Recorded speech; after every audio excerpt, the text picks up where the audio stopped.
hari ini dan berikut kita beralih ke informasi selanjutnya. Guna menekan angka kriminalitas di Kabupaten Aceh Jaya, Polres setempat melaksanakan razia kendaraan di malam hari. Ya, dalam razia itu petugas tidak menemukan barang-barang yang mencurigakan, namun demikian pengendara diminta untuk mematuhi aturan dan menjaga keselamatan berlalu lintas. Operasi yang dilakukan oleh para personil Polres Aceh Jaya tidak hanya pada pemeriksaan kelengkapan surat-surat kendaraan, namun juga sejumlah pemeriksaan lainnya. Pada operasi yang dilakukan, petugas tidak menemukan barang-barang yang mencurigakan. Namun demikian, para pengendara tetap diminta untuk mematuhi aturan dan menjaga keselamatan berlalu lintas. Kegiatan razia ini melibatkan petugas gabungan, antara lain personil Satlantas, Satreskrim, Satintelkam, Satres Narkoba, Sat Samapta, dan Sipropam.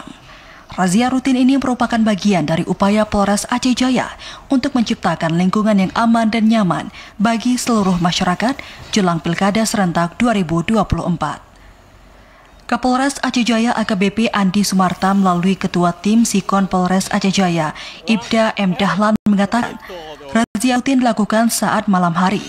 Menurutnya, kegiatan operasi tersebut dilaksanakan untuk mengantisipasi adanya aksi kejahatan dan tindak kriminal lainnya yang dilakukan oleh para pengendara yang melintas.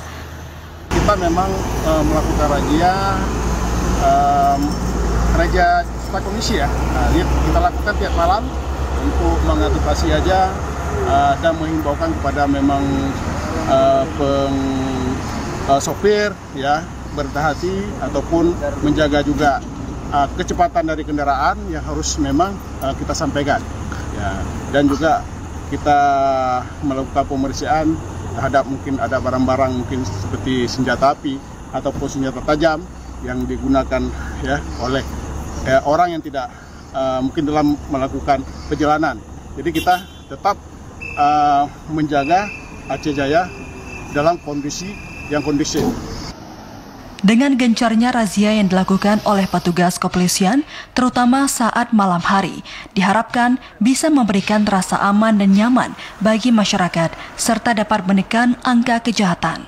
Dari Aceh Jaya, Muslia di TVRI Aceh melaporkan.